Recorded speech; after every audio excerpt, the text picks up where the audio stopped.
let's talk about the division. Unless anyone here believes that the Big Ten West champion is going to win the Big Ten, Hasn't happened yet. I don't. Then I think we can agree that we're talking about the team that's going to play in Indianapolis for the Big Ten title, but they're not going to win it.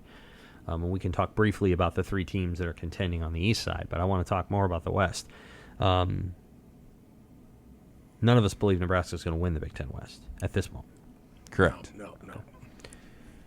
So I don't know what teams that leaves for you guys to contend, but just off the top of your heads, because I didn't give you this topic beforehand. Wisconsin, Iowa, Illinois, Minnesota. I'm leaving out Purdue. They're not going to win the Big Ten West. No. Which one of those four jumps out at you? We'll start with the quarterbacks. I always start with the quarterbacks, and who's Minnesota's quarterback? Who's Ethan Kelly at Mannix. Who's Wisconsin's quarterback? Tanner Mordecai. Got from SMU. But who are they? Who's Illinois' quarterback? Ole Miss transfer. Right. Iowa's quarterback? Michigan transfer. Yeah. So which one of those is going to step up? And you don't know. So you try to pick a division. I think you start with the quarterback. Iowa's always a good place to start. So is Wisconsin. But will Iowa's defense be as good? It'll certainly be good. Will it be as good as last year? When they really could have used a quarterback like him. And I mean, so I don't know. I don't know what to. I'd go Iowa, Wisconsin. Minnesota hasn't until they do it. I'm not going to pick them. Illinois, they got the coach, they got the system, the D-line. I just feel like whoever quarterback, whichever one of those two transfers plays the best. I think it's Iowa. I think, Cade McNamara can get the job done. Their schedule lines up pretty well. I believe they miss Ohio State and Michigan. They do. This year, so that's always huge. I personally feel like Wisconsin's been overrated somewhat. I mean, Luke Fickell's a heck of a coach, but it's still year one, and Wisconsin was still a hot mess by the end of last season. So to expect them to just bounce back, rehauling a lot of their DNA and to contend in year one, I don't see it.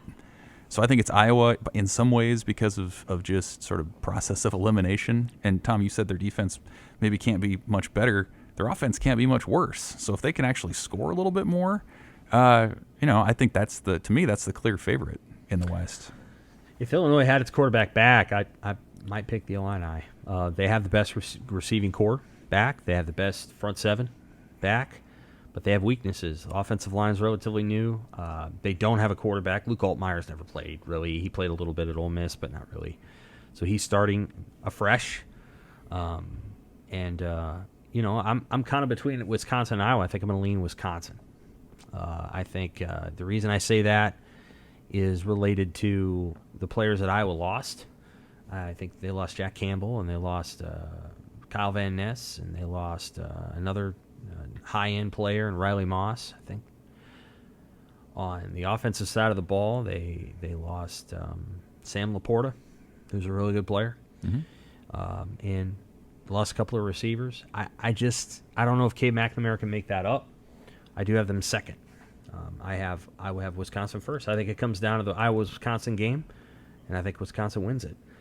Wisconsin, I think, has got a lot of good players. So I think the question mark that I have there is, can they get this offense to win the games that Wisconsin always used to win, like against Purdue, like against Iowa? I mean, they had a lot of success over the years against Iowa. Or is it too, much of an air raid scheme? Because Iowa can take apart an air raid. They're pretty good at that. But I think Wisconsin's ability to compress Iowa's defense into this tiny box and then punch a hole through it and make big running plays was the difference in those games.